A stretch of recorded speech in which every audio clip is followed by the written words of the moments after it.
Bihar drama దేశ రాజకీయాల్లో ఇదే ఇప్పుడు హాట్ టాపిక్.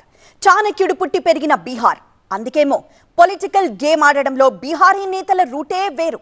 ఇప్పుడు సీన్ చూస్తే మోదీ నితీష్ మధ్య గట్టి బంధమే ఉన్నట్లు అనిపిస్తోంది. ఈ బంధం వెనక అసలు రహస్యం వచ్చే ఏడాది జరిగే అసెంబ్లీ ఎన్నికలని రాజకీయ వర్గాల్లో చర్చ సాగుతోంది.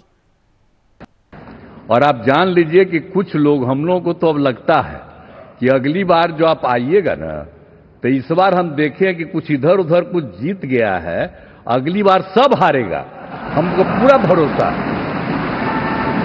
ये सब बिना मतलब का बात बोल बोल करके क्या किया है?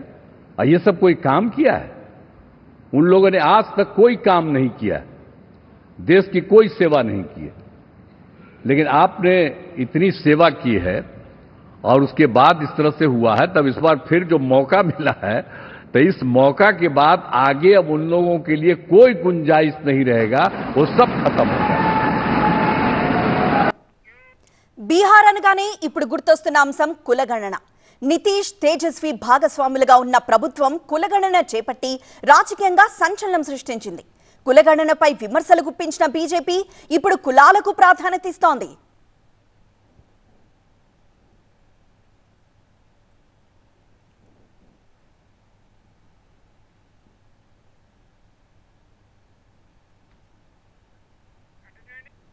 ఇక నిన్నటి కేంద్ర కేబినెట్ ప్రమాణ స్వీకార మహోత్సవంలో యూపీకి ధీటుగా బీహార్కు 8 మంత్రి పదవులు దక్కాయి. ఈ 8 మందిలో భూమిహార్ సామాజిక వర్గానికి చెందిన గిరిరాజ్ సింగ్, యాదవ కులానికి చెందిన నిత్యానంద్ రాయ్, మల్లా అనే వెనకబడిన కులానికి చెందిన రాజ్ భూషణ్ చౌదరి నిషాద్, బ్రాహ్మణ సామాజిక వర్గానికి చెందిన సతీష్ చంద్ర దుబే మాత్రం బీజేపీ ఎంపీలు. ఇక మరో 4 అంటే హెచ్ఏఎం అధినేత జితన్ రామ్ మాంఝీ, జేడీయూ ఎంపీ లలన్ సింగ్, అదే పార్టీకి చెందిన రామ్నాథ్ ఠాకూర్, ఎల్జేపీ ఎంపీ చిరాగ్ పాశ్వాన్లకు నమో టీంలో చోటు దక్కింది. నితీష్ మోదీ మధ్య దోస్తీ చూస్తే మామూలుగా లేదు. ఎన్డీఏ పక్ష నేతగా మోదీ ఎన్నిక సందర్భంలో ఈ దృశ్యాలు, ఈ మాటలు ఆసక్తికరంగా కనిపించాయి. తామిద్దరం జాన్ జిగిరి దోస్తులమన్నట్లుగా బాడీ లాంగ్వేజ్ కనిపించింది. వచ్చేసారి బీహార్లో అక్కడక్కడ మిగిలిన వారి భరతం పట్టాలంటూ నితీష్ కుమార్ మోదీనుద్దేశించి వ్యాఖ్యానించడం ప్రాధాన్యత సంతరించుకుంది. 2025 అసెంబ్లీ ఎన్నికల్లో తమదే జోరని నితీష్ చెప్పారు. और आप जान लीजिए कि कुछ लोग हम लोगों को तो अब लगता है कि अगली बार जो आप आइएगा ना, तो इस बार हम देखें कि कुछ इधर उधर कुछ जीत गया है, अगली बार सब हारेगा, हमको पूरा भरोसा है। ये सब बिना मतलब का बात बोल करके क्या किया है? ये सब कोई काम किया है?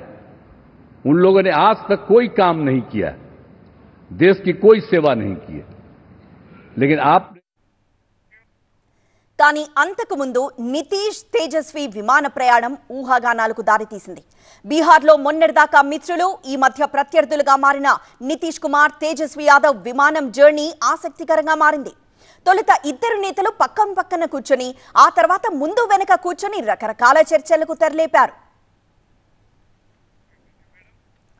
మొన్నటికి మొన్న కర్పూరి ఠాకూర్ కు భారతరత్న ఇచ్చిన మోదీ సర్కార్ ఇప్పుడు ఆయన కొడుకు రామ్నాథ్ ఠాకూర్ కు ఈసారి మంత్రి పదవి కట్టబెట్టారు.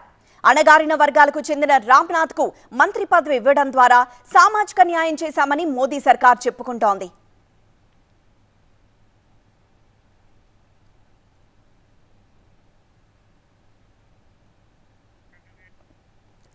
వచ్చే ఏడాది జరిగే బీహార్ అసెంబ్లీ ఎన్నికల వరకు ఎలాంటి మార్పులుంటాయో అన్నది కీలకంగా మారింది. ఎన్డీఏ మిత్రుల సామాజిక కూర్పు ఆర్జేడీ జోరుకు కళ్లెం వేస్తుందా అనేది ఇంట్రెస్టింగ్ పాయింట్. ఇండియా కూటమి నుంచి నితీష్ కుమార్ కు ప్రధానమంత్రి పదవి ఆఫర్ ఉందని జేడీయూ నేతలు చెప్పడం రాజకీయంగా ప్రాధాన్యత సంతరించుకుంది.